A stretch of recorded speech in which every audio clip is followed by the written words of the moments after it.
a new era for RIM, and the Blackberry Z10 here is the first device to determine if the company lives to see another batch of smartphones and tablets. I'm Jessica Dalcourt with CNET, taking a look at the good and bad in the Blackberry Z10.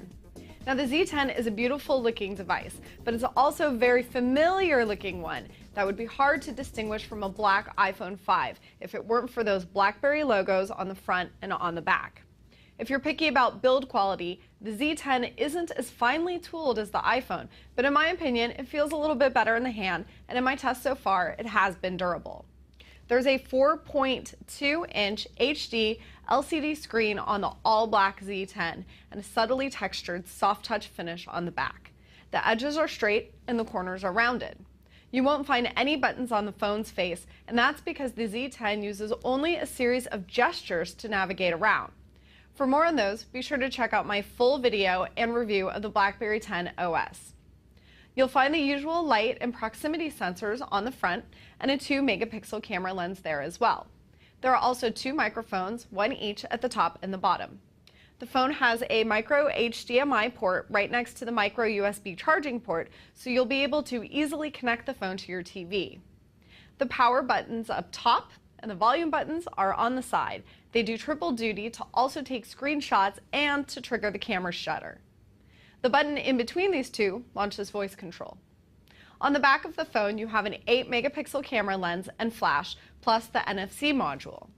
Below the back panel, you'll find the micro SD card slot, which comes with 8 gigabytes pre-installed and which takes up to 32 gigabytes of your own memory.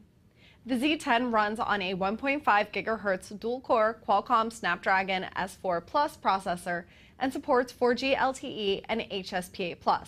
There's also support for global roaming. Now that we've got all the important specs out of the way, let's talk about what you really want to know: how well this phone works and if you should switch. Let's start with the camera. The 8-megapixel shooter was able to take some nice crisp photos through the standard and time shift modes. Although there is autofocus with this, you can't move the focal point from the center, so you have to get tricky if you want to focus on something a little off to the side. I do love the extensive photo editing tools though. You can take 1080p and 720p HD video on here and 720p HD video from the front camera. Blackberry Messenger is classic RIM, and in this version you get video chats and screen sharing, as well as the usual free Blackberry to Blackberry messaging. It's a good feature. Apps will be a sticking point with the Z10 and all other Blackberry devices going forward.